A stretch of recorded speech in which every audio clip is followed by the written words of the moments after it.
You're listening to Under the Skin with Russell Brand, which asks what's beneath the surface of people we admire, ideas that define our time, and the history that we are told. Today, I'll be talking to Paul Gilroy. Professor Paul Gilroy is an academic who's written, well, actually, I've done some research this morning, and there are too many books for me to prepare correctly for this interview, so I focused on a few, like After Empire, Between Camps, The Black Atlantic, and There Ain't No Black in the Union Jack, which I believe is a double negative, which would mean there is a bit of black in the Union Jack. He's married to the writer, photographer and academic Ron Ware. I mean, it says here where you live, but there's no point going into... No, let's not go into that. Let's give you some anonymity, and obviously you're a family man. Do I call you Paul or do I call you Professor Paul? Please call me Paul. I don't really... Of course, when you're a professor, but professor doesn't mean what it used to mean. So, Well, Paul, would you... please. I mean, the thing is, I do quite like saying it. Oh, okay. Well, then say it then. I don't object at all. It's because, I mean, I immediately feel like I'm talking to a professor, and it elevates my own sense of myself. Sure. Professor, the reason that I'm doing this podcast is because I've started going to university, SOAS University as it turns out. The reason I started going to SOAS University is because a year or so ago I got involved in politics, asked questions about democracy, the value of democracy, the way that we're governed, the power of the state versus the power of people. Subsequent to that, I sort of realised, there were a couple of times where I realised I was out on a peninsula of ignorance, flailing wildly in the face of incredible opposition. I reached back into my quiver, as it were, and I thought, I ain't got sufficient arrows. Now, I want to arm myself over the course of these podcasts. The reason I want to talk to you is because you are one of the defining academics of racial politics over the last few decades, having crossed over into pop culture as well. One of the things I read says that you're as significant as, like, Ian Wright in black politics. That can't be bad, can it? And other sort of just pop cultural figures. So can you tell me at what point should we enter this discourse, this conversation about race in our country, Britain, right now? But sort of beyond that, what do you think is my raison d'etre in this podcast is to make these ideas accessible. What do you think we should all know, given that you're, for a start now talking to a white person from the media?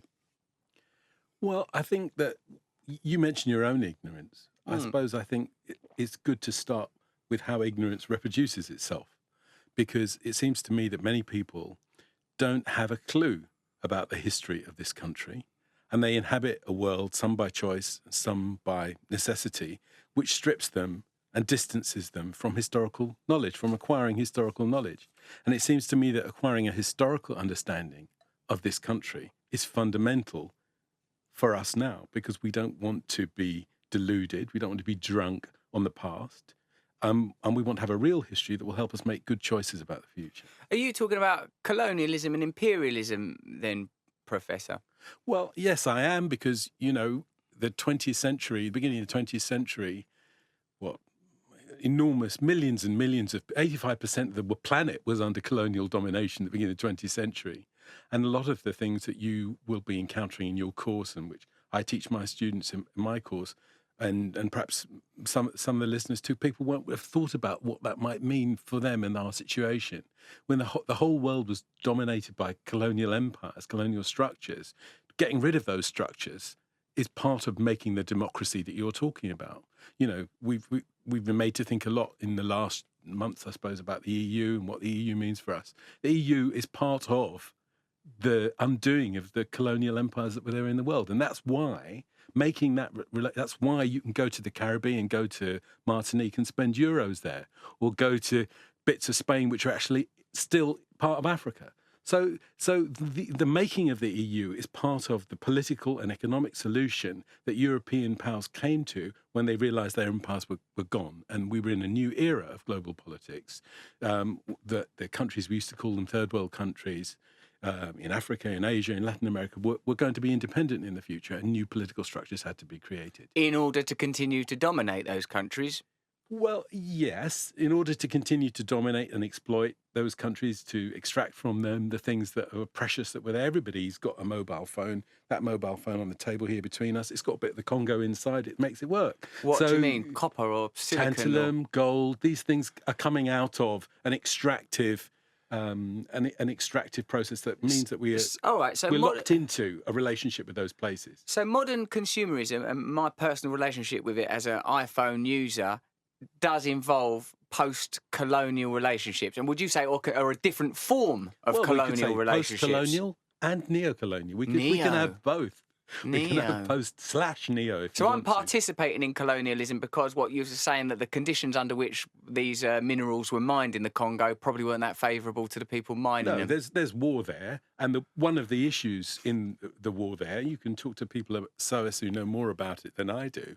One of the things about the war there is that the war is in part, the minerals that make those consumer goods work are implicated in that state of war. And it's also the case that the phone that comes out of that is implicated in how you keep women safe from the violence of that war afterwards. So it's a strange thing in a way, because first of all, the phone is part of how the problem's created, and then the phone emerges as part of the solution. It's very interesting how a phone is marketed on the basis of communication, openness and accessibility, but is in reality founded on ignorance and exploitation in a manner that you wouldn't necessarily recognise unless someone tells you. That's true. But then the history of consumer culture, what else is on? Oh, there's some fruit here. If there'd been a fizzy drink, I'd have said... You can't just analyse things that are only on the table, Paul. We've got to go on a longer journey than that. It's true. On the Table with Professor Paul Gilroy, where he analyses stuff that's in his peripheral vision and points out how it's the result of neo-colonialism. Well, what about sugar, then? Because in the 18th century, sugar became a commodity that everyone was addicted to. Yeah, I love it. And it was fatal to the people that produced it and fatal to the people who consumed it. And at least then there were people who were against slavery who said, I don't want slave sugar. You have blood in your sugar. I don't want that slave sugar on my table. So, and a lot of those people were women. A lot of those people were they, those movements? Abolitionists. They were the abolitionists, the people who were against slavery. At a certain point, they said, you know what? There are things we've got to give up if we're going to defeat this system. One of those things is sugar that comes from slavery. These early abolitionists, these early activists, they recognised that that change involved sacrifice. So some people were just like, oh, this sugar's bloody delicious. Who cares? Don't ask no questions. And then some people went, the cost of this sugar is, well, one thing, it's not doing us a great deal of good as the consumers, but also there's blood in it because the process of farming the sugar is killing the people. Yeah, that's right. Oh, them actors. So that was the beginning of that. So that was the beginning of that conversation. Let's boycott that. I mean, there are obviously each of these commodities you can tell a story about empire from all of them, from cotton, from sugar, tea. Obviously, tea. You put the sugar in the tea, and then you can go and work, and you can do new kinds of work because you've got empty calories from the sugar that help you be an industrial worker, help you work in that mill, help you do that thing. So there's a complicated story about how these commodities fit into that larger colonial economy, larger colonial structure. Yeah, whether it's commodities that are easily identifiable as sort of, although they continue to exist, they're identifiable as historic. Like we all recognise that sugar and cotton, these are sort of the icons of the dark old days of the colonies. But you're saying now that the same mentality is somewhat masked. It's masked, is it through like an economic ideology that's not so explicit and obvious as the colonial sovereign state narrative? Is that right? Yeah, I would say that's, although I suppose in the 18th century, in the 19th century, people used to talk about slaves, and then they'd talk about wage slaves. They didn't see a discontinuity between the experience of people exploited as slaves and people being exploited as wage slaves. There was a connection there. May I ask, please, Professor Paul Gilroy, that we white English people, white British people, we think, oh no, come on, we give up slavery ages before America. We're brilliant. Like isn't that part of our sort of national identity Greatness. And our national narrative? Yeah, and even when we did do some colonisation in India, it was ever so good. They got some lovely trains out of it, and don't you think we sort of? They ran on time. They ran on time. Is there anyone else that made trains run on time at a human cost? I can't think of anyone. When you started this by saying that we need to have an awareness of our colonial history. Part of, Britain does regard its or her history as sort of being great. Yeah, that's true. And I mean, I like George Orwell. A lot of people have problems with him. I like him. And one of the things I like him for is because he said the English working class lives in India. That's where it is. So even the people that thought of themselves as as working class in this country were, I'm not saying their lives were easy or straightforward or right or free of suffering or free of exploitation. Of course they weren't, but they were almost entering at a level that was premised on the exploitation of others who were invisible to them. Yeah, and I suppose if they are invisible to you, how they're not part of your consciousness, and how are you going to incorporate that in your understanding of the world? Now, may I ask, your background is Guyanese, and you grew up in the East End. My mum was Guyanese. My mum's Guyanese. She came here in the 50s. She'd been a teacher in Guyana. She couldn't be a teacher here. She was a maid. She was because of the racism. Things. Well, yeah, I think yes, actually, to be frank, because of the racism. The old racism prevents that. And my father was English. He, grew up in what would you call it? Euston, Somerstown. That's where my father comes from. Yeah, that's grim. Yeah, well, it was grim. I think it's not very nice now. Not very nice now. Bits of it. Yeah. Anyway, so they found each other in the 50s, and the result was me and my sister. So when you grew up, how have you gone from did you grow up? Whereabouts did you grow up? Somerstown or East London? No. I grew up in North London. So I was born in East London. I'm very proud to have been born within the sound of Bow Bells, but actually they moved out of there, and I grew up around North London. So my mum became a teacher. You see, that's the explanation of me. If that's what you're looking for. Yeah, that's what I want. Right, okay. Define yourself. Tell me exactly what's going on. That's what I'm nosing around for. How do you know this stuff? Come on. My mum was a teacher, and like many people who migrated at that time, they had a very strong investment in the idea of an education. They saw an education as a valuable thing because my mum didn't have capital. They didn't have those other things that you might have had, but they had the chance of an education. My mum was very fierce, I think, as a teacher, where she was allowed to become a primary school teacher, became a headmistress and a writer and all that. And she was fierce with the kids in the class, and she was fierce with us too. She told us that our education was our one chance. Do you feel that you've been endowed with this fierceness, that it's something of a legacy? And was she right about what education would give you? I think she was right about education. I know people don't see it like that now. They look at education as something that gives you, credentials that enable you to accomplish things. But, an older version of an education would be about being curious and allowing your curiosity to lead you as far as you can go in any direction. And I suppose I was grateful for that, for having encouragement to be a curious kid. And my mum, bless her, she didn't make me go to school. She said, kids have too much school.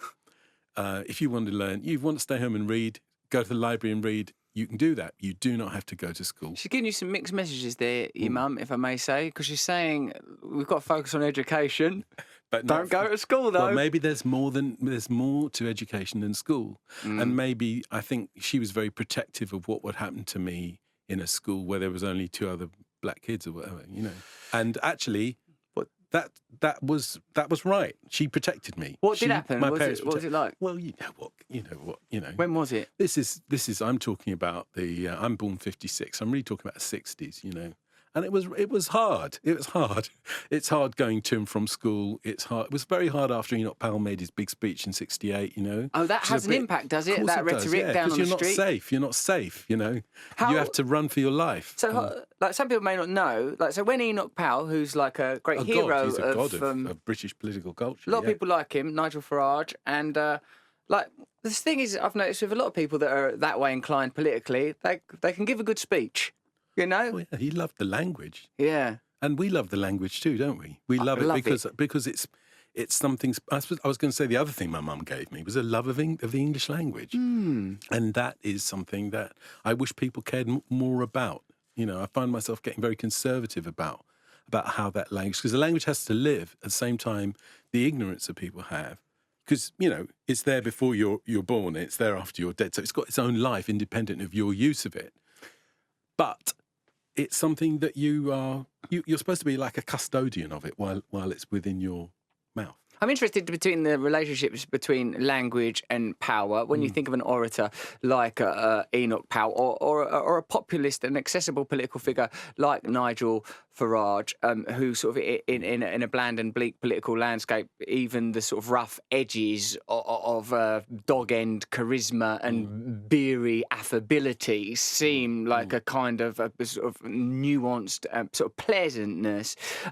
But you said a minute ago that when like Enoch Powell did that famous Rivers of Blood speech where he's saying the black man will have the whip hand over the white man. Like, you know, we've got to check ourselves before we wreck ourselves on the old race front. Yeah. That had an actual impact for you as a black As a English kid walking person. around in London. Yeah, absolutely. And I think... How do you mean? Like, you felt people feel licensed? Yes, I think, and, you know, people were... I know that they didn't collect the statistics because the offences didn't exist and things like that. Oh, well, you know, there was no hate crime. There wasn't monitoring, there was no hate crime in the law or anything like that. So, you know, when I'm walking home for lunch from school or whatever, and I get roughed up by these kids who see me coming down the street, and I mean, these are routine aspects of city life, but I feel that, like what happened in the summer, you know, there's a sense that the boundaries of what it's permissible to say and what is permissible to show about your feelings that you might normally keep politely out of vision, you know, that boundary moved during that time. I see. We moved towards what became permissible as what might be called open racism, that people feel that there was certain kind of language became legitimised, certain kind of opinions and fears became legitimised, would you say? Oh, yes, I think that's true. Although if I was to start rehearsing them now, you wouldn't recognise it as a racism that was sayable today. For example, you know, people used to say to me constantly that my family ate kitty cat rather than normal food at home. That was a thing that people said about us, that we didn't eat real food. We ate cat food and dog food. Well, you know, obviously my parents were vegetarians, so I wasn't eating any meat at all. But the point is that if you like, the repertoire of racial imagery in the mid-60s was very different to the one that we encounter. Well, there's almost today. a sort of a quaintness, a tweeness to that kind of racism, but but it's a recognisable trope in when you sort of consider some of the discourse in popular newspapers around halal food and the way that Muslims are like, oh, halal, they're animals, they kill their food in a weird way. At the same time, you know, I remember there was a case a few years ago of some man who kept attacking people of Asian heritage. And he would go into curry restaurants, you know, and he would attack the staff. And the judge, one of the things that the judge, I don't remember the date, but I've got a cutting somewhere, the judge said to him, well, I'm afraid I'm going to put you under an order which forbids you from going into said establishment. And he said, well, where am I going to eat? Where am I going to eat from? He should have thought about that before he was so racist. So come on, mate, I'll have a curry. Exactly. All right, fair enough, but just don't do the racist stuff. All right. So we're dealing with a situation where people can hate the person that produces the thing they are addicted to or are engaged with. And that's true, I think, of black culture, of minority cultures in general. Very often they have a sort of fascinating power. Look at the culture around music or other things like that. People can love the music, but not always like the people that produce the music. They don't necessarily want their company. In your they don't book, necessarily want After to Empire... Sorry to interrupt you, I got excited. Like in your book After Empire, because it was a reference, Kate, I thought, hang on a minute, I'm going to sound clever here. So I got overwhelmed. In your book After Empire, you talk about unruly multiculturalism. Yeah. What do you mean by that, please? Well, I don't know if you've had this experience of getting on the bus and... Probably you don't go on many buses. Not for a while. Oh my God, what the hell? Who are these other people in my car? Lovely, it's very spacious. Who's everyone else?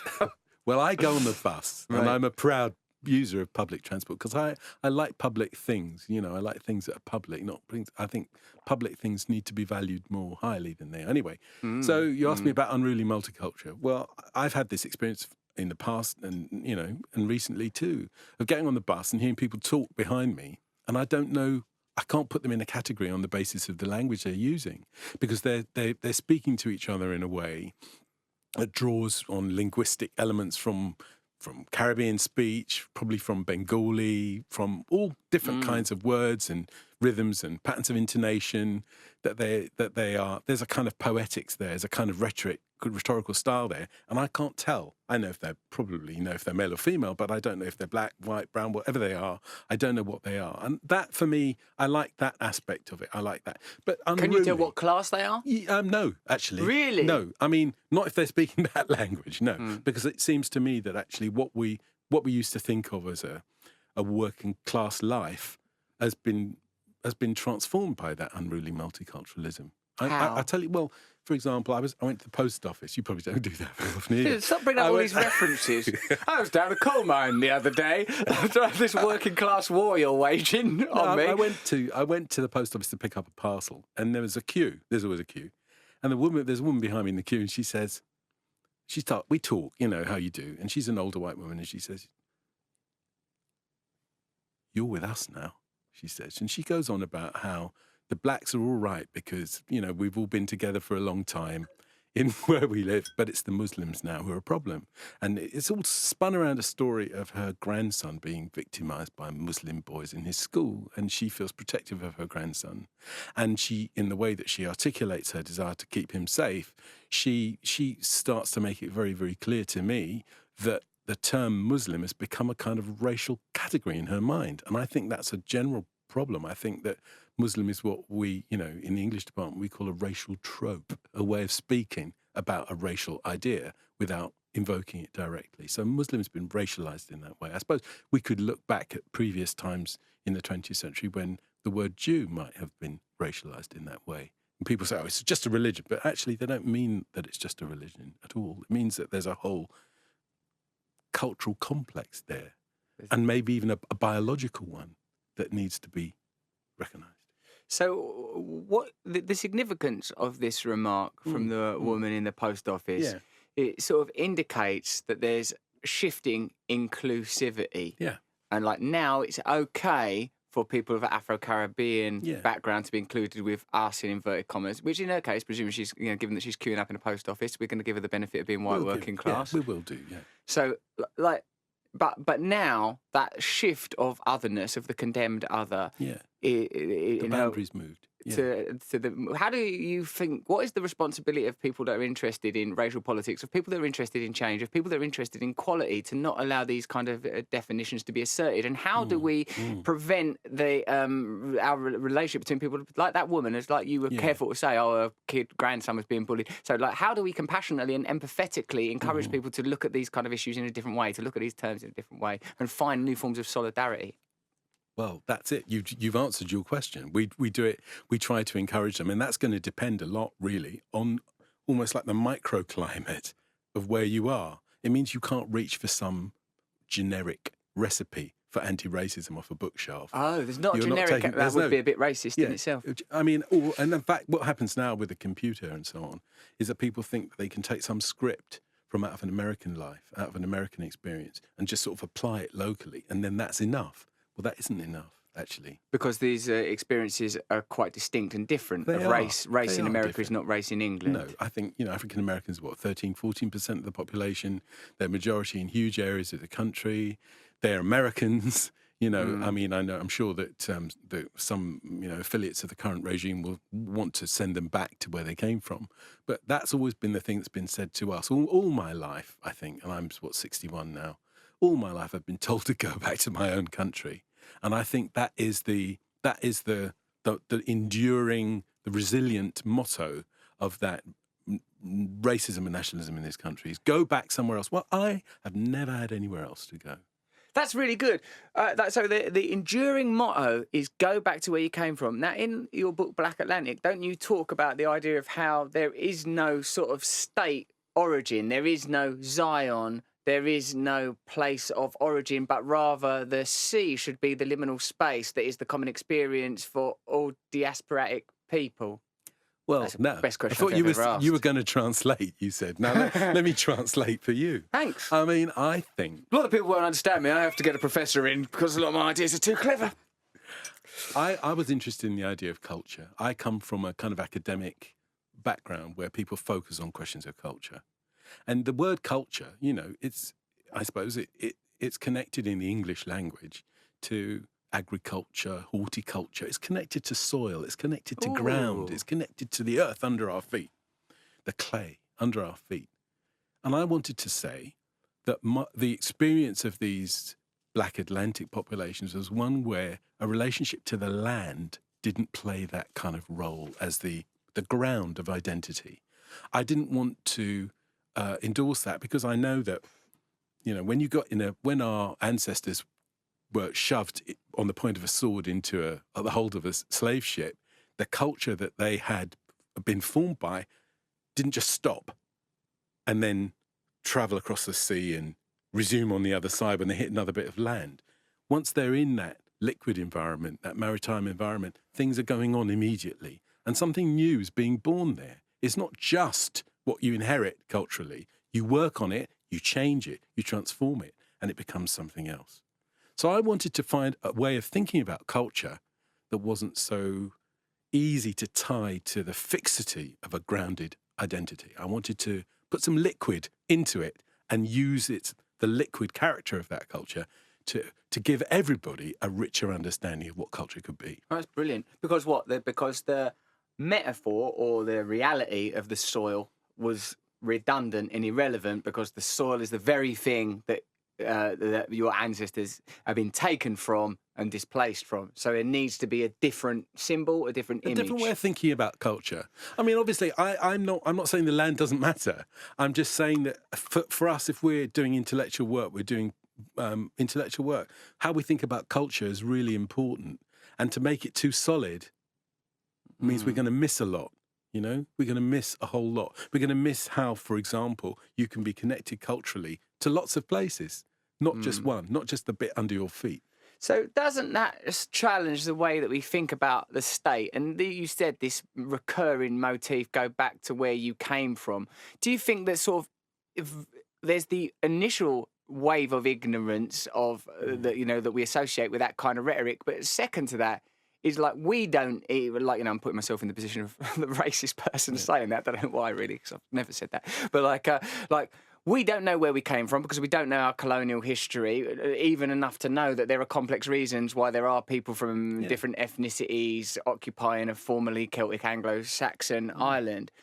But what I'm curious about, Paul, is don't you think that the beneficiaries of identity beyond soil, beyond state, would include a lot of dispossessed white, in inverted commas, people? Like working, like if you know, if we continue to say like, hold on, I'm English, send them back home, like, or like we don't, you know, like there's not enough jobs, let's look after the people there already. That a more liquid form of identity that went beyond state identity. I mean, who are the beneficiaries of state identity? Who are the beneficiaries of, you know, Make America Great Again or England for the English? Who's benefiting from that? It's because I don't see really how it is what, you know, ordinary or the majority of working class, lower middle class or middle class people. I don't see how they are the beneficiaries of that kind of thinking, because what is their relationship to the state? What is their relationship to their own narrative? How are they economically benefiting, culturally benefiting from that form of identity? So isn't there something in this idea of liquid identity that offers us a different kind of solidarity and a different kind of narrative that goes beyond racial politics and into a sort of a new way of thinking about who we are as a people? Well, one would hope that was true. One would definitely hope that's true. I mean, I don't know. I think these unruly multiculturalism is alive and at large. You know, if you go to the hospital, I sometimes have to go to the hospital to get a blood test.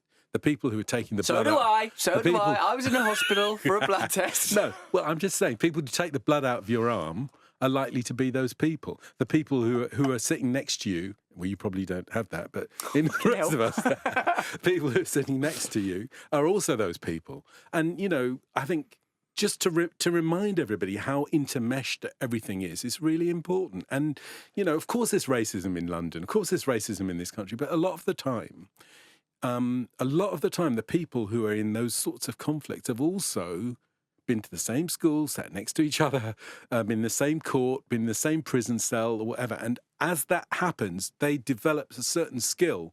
And that doesn't mean they can always undo the interpersonal effect of all of this system. But most of the time, they can sort of muddle along and get by and deal with it as it appears and say, no, you can't say that, or no, actually, that's wrong. You know, so when you say who are the beneficiaries of this Little England thing, I think they're the people who've politicised it and tied it to a very narrow view of what the future of this country's going to be. And then they're nationalists is what they are. They're nationalists.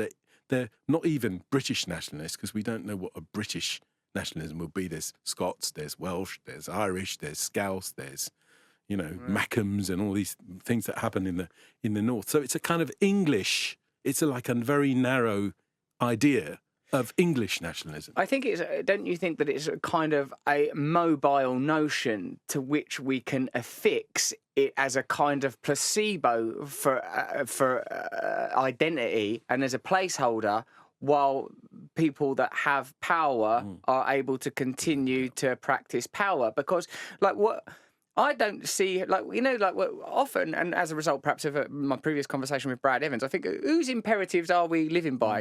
You're talking about the colonial history of Britain, really, it's an economic history, a history of plunder and history of trade. So, like, who are the people that are benefiting now? I don't sort of see that there's like people at like transnational corporations getting all misty-eyed at a royal wedding.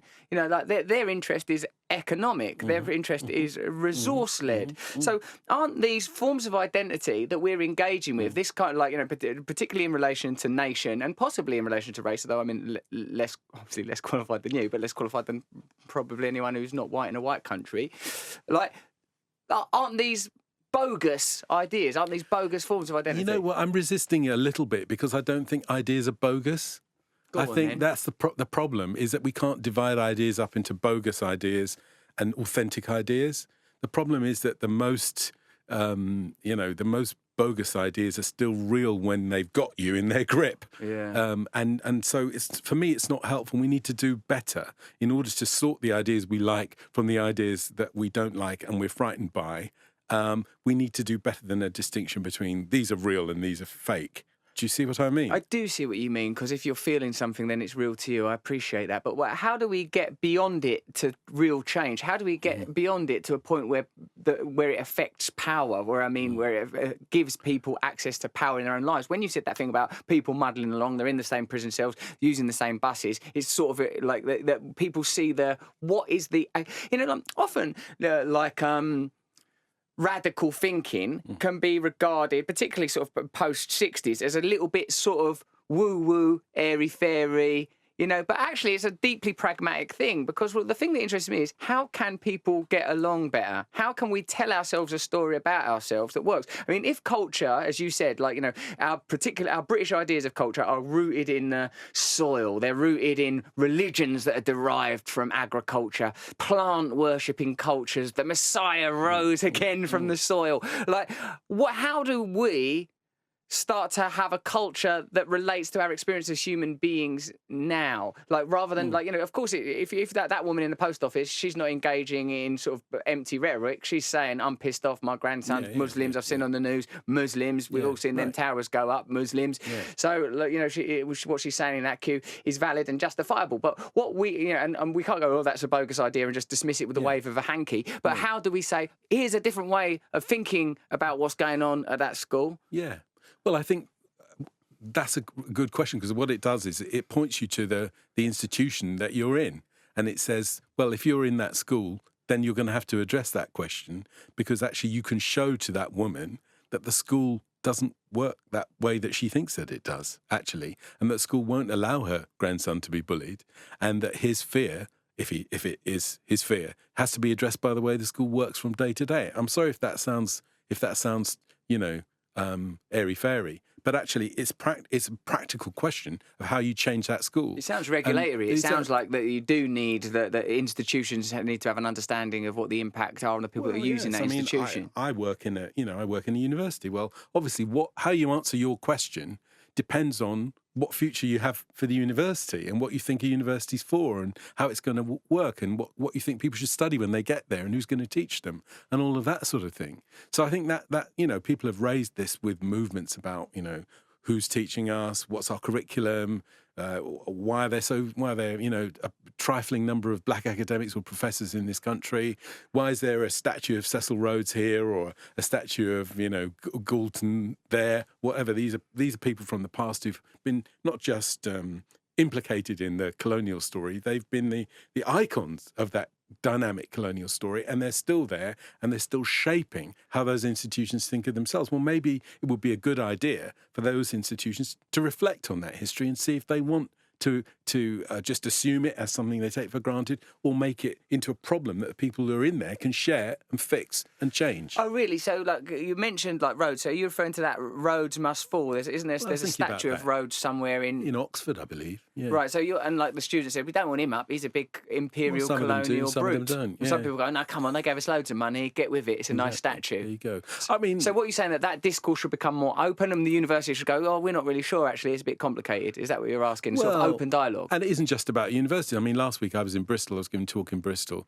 And, Edward Colston, one of the great, organisers of the transatlantic slave trade, is someone who's a major figure in the life of Bristol. There's the Colston Hall. You may have even been there. Yeah, well, Colston, people down there are saying, do we want to change the name of this building? But are we happy that there's a slave trader's name, slave trader's memory? Yeah. I only organised it. That's a terrible role to have played. Yeah, well, I didn't know that. there's an artist called Hugh Locke who took the statue of Colston, which is there in the square in Bristol, and he draped it in interesting kind of meretricious African decorations and changed the statue. So I suppose I feel myself that either saying, yes, it's got to be Colston, and saying, no, let's get rid of it and change it, sweep it away. I'm not happy with either of those things. I would favour a way of saying, well, we've got this legacy, we've got this heritage, it arouses in us feelings of guilt. Let's change those feelings of guilt, if we're lucky, into something like shame, and we'll make the conversation about how we're going to live differently into something that's part of the public culture of our city or our university or our hospital or whatever it is. I like that. That's the unruly multiculturalism in action. It's sort of saying like, right, we've got this lineage and narrative, what are we going to do with it? Let's create one together that's bonded. And you're saying that that's a beautiful symbol of that, was decorated in African paraphernalia. By Hugh Locke, the artist. Well, and I think those things are spontaneously happening a lot of the time in this country anyway. Yeah. Because not everybody hates the music and loves the music and hates the people who create it. There are a lot of people that, if you look at the transformation of popular culture in this country, black cultures have been greatly valued in that space to the point where they're, again, somewhat taken for granted as the source, as the engine for so much of that play, so much of that joy. Yeah. Do you think that maybe relates to quite an esoteric idea around sort of otherness as the repository for both the mystic experience, as in music, but also the sort of animal experience, sexuality, violence? Do you think that that's unconsciously how the dominant culture has narrativized the black experience as like, oh, this symbolises kind of our the regression of white people into a kind of animalistic, primitive state, even though there's still the acknowledgement that it's not entirely regressive because access to sort of the mystery, to art, to animus is a component of that judgment or that diagnosis. I'm sure that that's going on for some people, but I'm not. I mean, now I'm sounding too optimistic maybe now. I don't know. I don't feel that that's the dominant script, I mean, if you think back to the aftermath of the riots of 2011, there was that historian who went on the television, David Starkey, and he said the problem with this country is that the white people have become black. He did. Right? He wouldn't have liked to have been on that bus where you said you can't tell who's talking in the background. He'd have hated that. That's his worst nightmare. He wants to know exactly what colour people are from at least 20 yards away, no matter what direction he's facing. Yeah, and to be able to put them in a nice little hierarchy. So some of their lives are more valuable than others, because it doesn't really matter what happens to these people because they're not really as human as others who are higher up the rungs, on higher rungs of that ladder. That's the thing I learned last week, necropolitics, who it's all right to kill. Yes, who can be killed with impunity. And that's like, and then what that lady in the post office was referring to is like, a while ago, it was okay for Afro-Caribbean people to be nominated in that category. Now that you're all right, come with us. And now it's Muslim people. Yeah, I think that if we look at who can be killed by the prison service with impunity, who can be killed by the police with impunity, whose relatives are fighting the coroner for more than an open verdict or whatever. I mean, we're going to see that there is a disproportionate number of people of colour in that queue. Where I live in Finsbury Park, there's an organisation called Inquest. Works very hard with the relatives of people who have died following the contact with the police or other resources of violence that belong to the state. And there's much of that work to do. But we know that this isn't just about racism, actually, at that point. It's also about the routine machinery of a society which is still, although it's hard to talk about class, is still in a class configuration. It's still a class hierarchy. Yes, I wonder about the affiliations between working class, the necessary affiliations and indeed blending of working class movements and racially oriented civil rights movements. And I wanted to ask you, Paul, about the emergence of Black Lives Matter in the last 8 years under the presidency of Obama and how that will be affected under Trump and what what do you think is the direction of the civil rights movement in the United States? Because one of your jobs was you used to be the professor of African American Studies at Yale, did you? I did, yes. I was a chair of that department for a few years. I That's don't know. one of the best ones, eh? Yale, Harvard. Yeah, well, it's in trading places. I mean, it's one of the richest universities in the world. Oh. And it is in one of the poorest cities in America. So what's that like there? Do you feel a bit odd? Well, yes, you do feel a bit odd because, and the weather's very extreme. But this is a familiar picture from American urban life because it's a very segregated environment, and New Haven is, pretty much a black city. At one time, if you were a new student at Yale, you used to get a map that came with your, orientation material, which said, don't go around this corner after, this time of night or whatever, because you would be vulnerable and I'm sure that's true in Chicago, where the university sits right there in the south side of Chicago. And it's true in Pennsylvania, where, although I know the people that run the University of Pennsylvania, another Ivy League place, have worked very hard. Is also a case that the ghetto is grinding against the walls of these institutions. I mean, at Yale, a lot of the famous Black Panthers who had organised the Panther Party in that city, their mums all worked in the library of Yale University because there were no other jobs. That's where once the Winchester Rifle factory had been shut down, it was working for Yale or working in Yale's hospital. That's what employment was in that city. So you're already grinding up against black misery, black poverty, black suffering in that university environment, and you can't sort of pretend that you're on some island that floats above the ground. How do you mitigate that, being in like a somewhat, either if not privileged, isolated position? How do you, because like ultimately the relevance of the work you do is surely the impact it has on people's lives, the impact it has on culture itself, and its value in instigating and facilitating change and the advancement of the conversation. How do you feel when you're at Yale in a really brilliant, prestigious job that completely validates your mother's fierceness and enthusiasm, but then, as you say, the ghetto is grinding up against the university walls? What does that feel like? Well, it feels like I don't work there anymore. Oh, you knocked it on the head. Yeah, came so back it felt here. too what? Because it felt like, what this does is it's a nod to the problem while perpetuating it. Well, in short, that's the short version. Yes, I didn't. I mean, that's always going to be a problem. Actually, if you're in education, and education becomes part of a machine of making privilege reproduce itself over time. And, bloody hell, and those universities are sort of country clubs for the American ruling class. That's what they are, really. They look like that. Even the word Ivy League sounds a bit like that, doesn't it? And then big sport events they have and stuff. Bula Bula, yeah, that's right. Country clubs, that's what they are.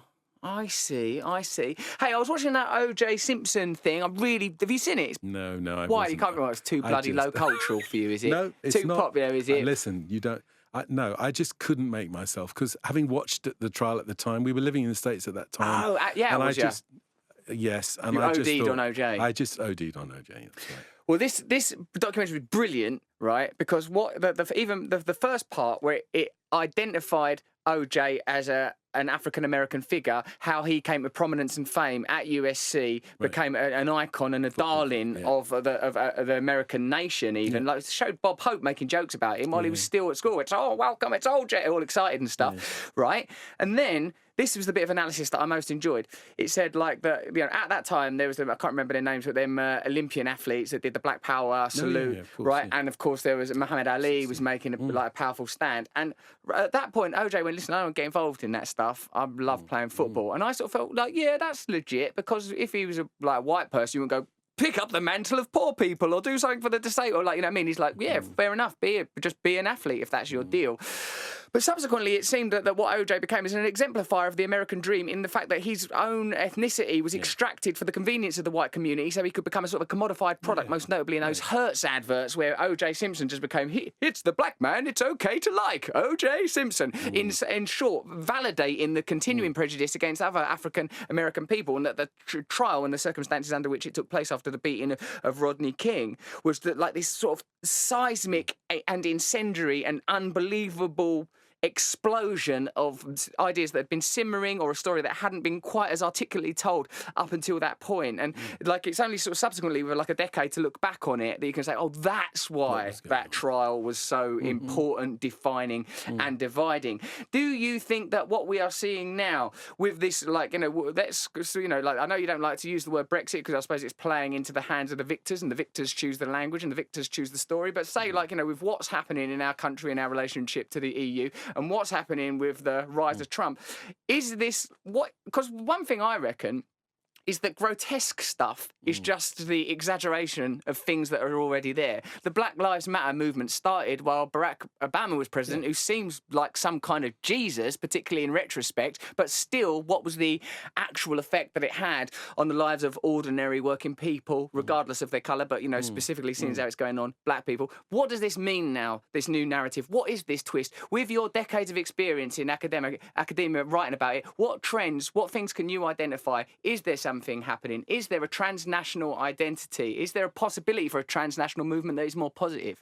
There's a question. Yeah, there is a question, and I don't know the answer to that question. Oh, bloody hell, mate! Make an effort. It's a Took me 10 minutes to say it. I think that this country has never been more in thrall to American culture, American ideas, American language, American fantasy than it is right now. And that is a disturbing development. And here I am holding hands with the ghost of Enoch Powell, who was somebody who, I suppose, hated America almost more than anything else. You know, he really Why? didn't like, because he felt that it was destroying England. It was destroying that little England that we have been talking about. Now, you know, I don't want to sound like him, but I'm terrified of the dominance of American culture, language, mentalities, and I think it's not. I suppose when it's mediated through the computer, you know, and we've just learnt all this stuff about people being in bubbles and never being exposed to anyone that they disagree with, and always being having their beliefs they already hold being reinforced by the digital environment that they inhabit. I think you put those things together, and that's actually part of what's been going on, even though we don't yet know the full story about whether the data companies have actually found ways of using your clicks and likes on Facebook to feed you a certain line because they've worked out that you are the person who's vulnerable to a certain pitch, a certain image, a certain feeling that they can give you electronically. So I think we've got to work out how to deal with that environment. That's the first thing. And the second thing is, we started off, didn't we, talking about ignorance? I think we've got to develop new ways of thinking about ignorance and see that ignorance isn't just something that happens. Ignorance is made. Ignorance is manufactured. Ignorance is encouraged. It's developed. There are spaces of ignorance. There are locations of ignorance, and they grow, and they're organised through the a relationship between power and information. You see, I'm older, so I thought having more information was going to help. I didn't realise it was going to be something that made us inert because we're drowning in information, a lot of which is untrue, wrong, bogus information. You know, so I think we have to develop a new politics of information, which is going to show us where power really works, and that may not be with national governments. Yeah. It may be outside. These people, Aaron Banks and these people, you know, it's hard to work out what they want. Actually, reading, certainly what you can read the bad boys of Brexit and it won't tell you what they want. But they obviously want something, and what they want isn't what the government wants, isn't what national forces want. It's something else, you know. So we've got to find that. I think a lot of ordinary people have needs and wants that are at odds with what the government is offering also. No, that's true too, yeah.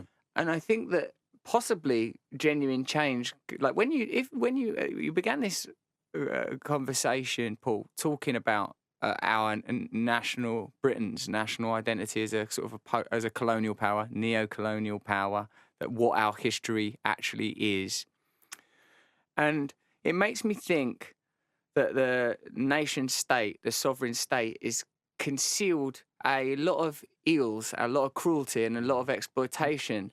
And it's evident that the people who have suffered most are the people that are initially excluded from that national state identity, the people that are outside of the soil, whether it's colonized nations or prisoners on at Guantanamo Bay, outside of the parameters of American sovereignty. But second, perhaps, to those suffering that are outside of the national narrative are the people that are included within it. Like that Orwell quote that, I like that the British working class rule in India. But like, it seems that we need a different kind of story about who we are as a people, and that is going to be at odds with. I feel like the sort of the veil of national identity, because what is it really? What is it to a British? But what is it? You like the football team, the food? Where is that really? What are those connections? What is it that you actually want?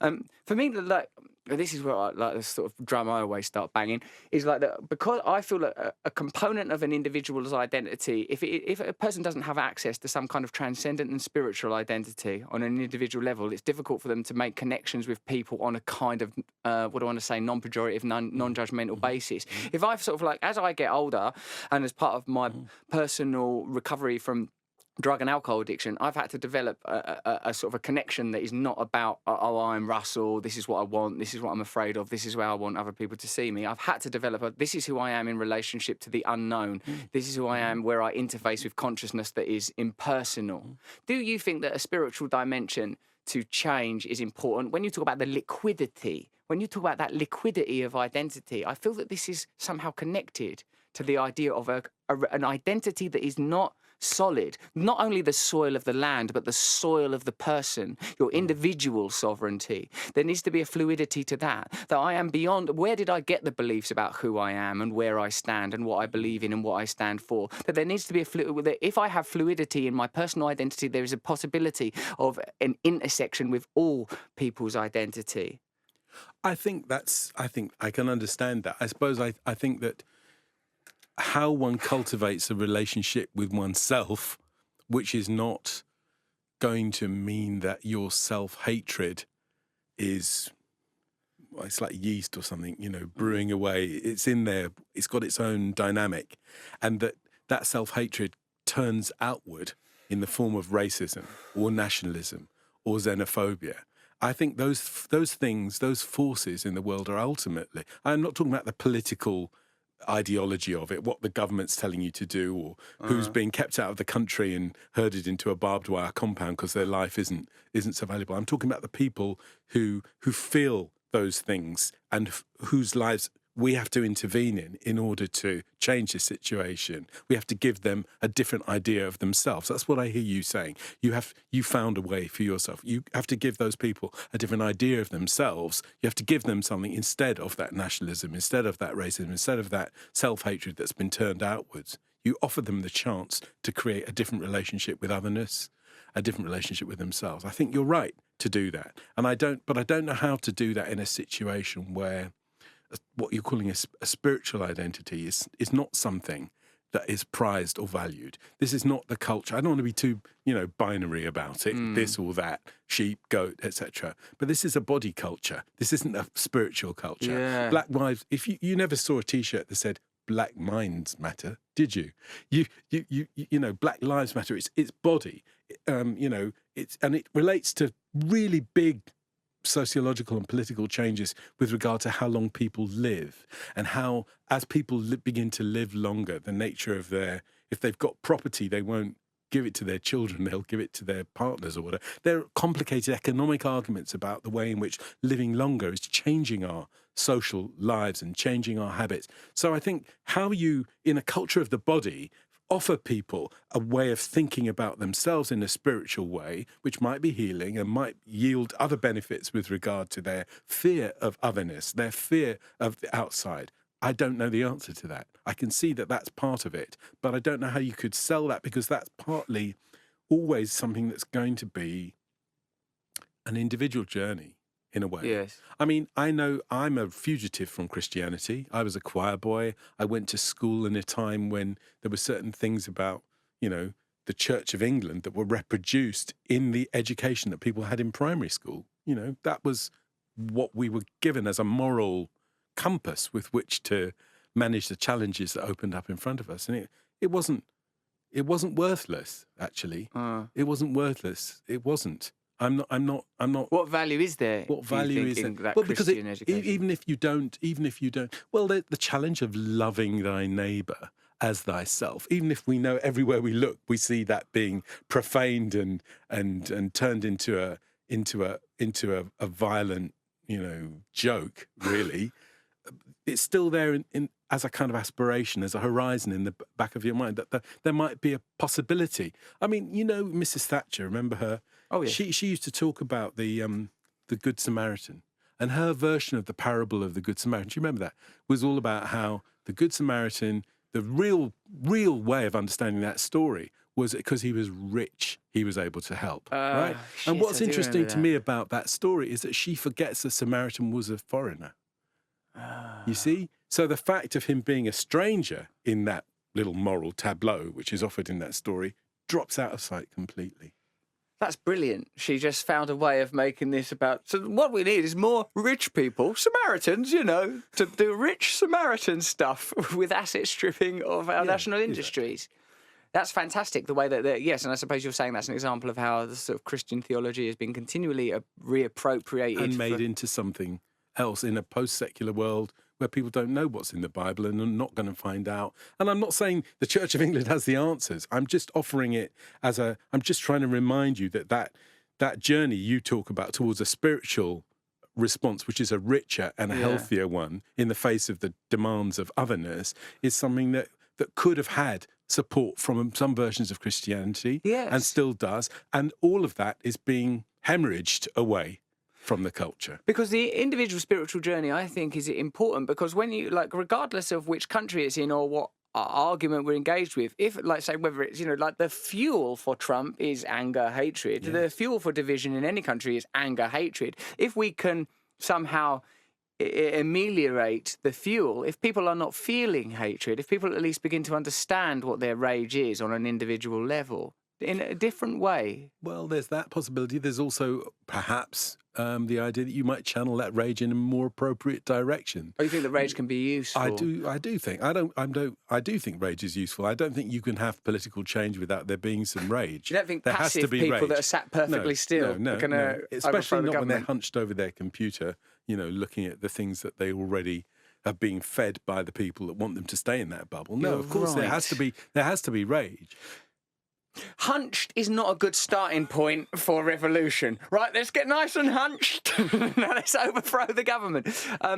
But what, I'm interested of the commitment to non-violence significant civil rights leaders have had, and the success that those movements have enjoyed. Do you think that that's something that Brad Evans talked about, a commitment to non-violence? But I suppose at the moment, before there is a commitment to non-violence, at the moment it seems that there's not really a direct understanding of what the cause is, of what the idea is, of what the intention is, of where it is we're supposed to be going. And that's why I suppose that the re-emergence of what was being called sort of like open racism, of nationalism, of different forms of prejudice, and the need for new words like Islamophobia has emerged, because people can't envisage a different kind of post-national identity. I think that's right, and people can't imagine a different world, actually. Maybe that Christian theology, like the music we talked about, there are these things that offer you the chance or encourage you to imagine the world differently.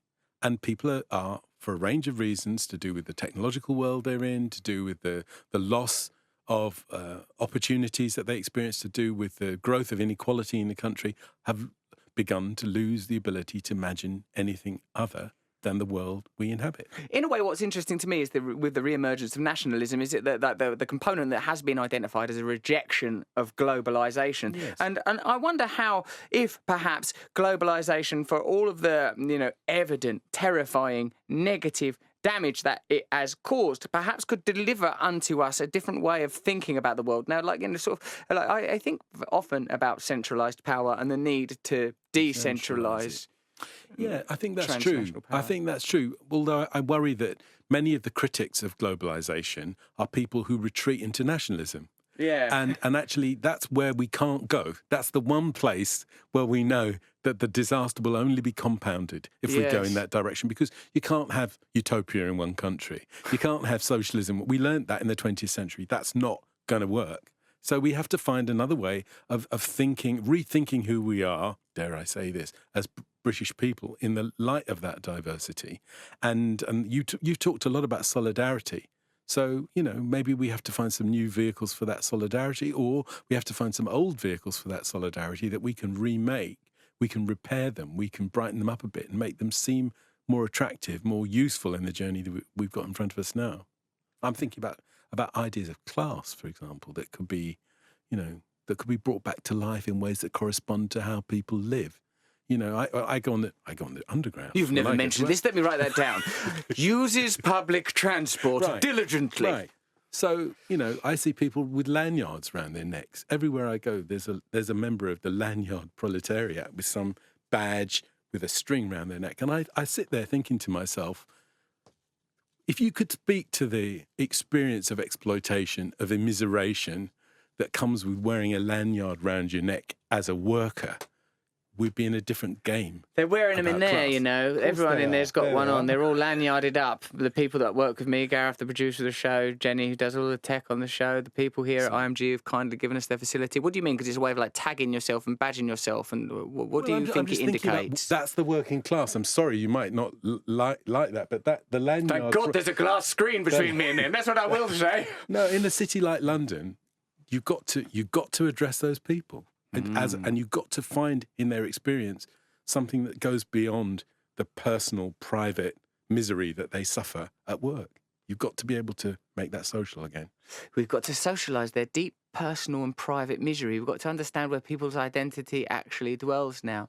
I understand you see me as a famous person because I've been a famous person for a while, but I kind of don't self-identify as a famous person anymore. I'm trans-famous. Okay. I'm sort of returning to my previous identity of the person that was from Grays in Essex that's got a lot of questions that haven't been answered by the narrative that I was offered of fame and celebrity.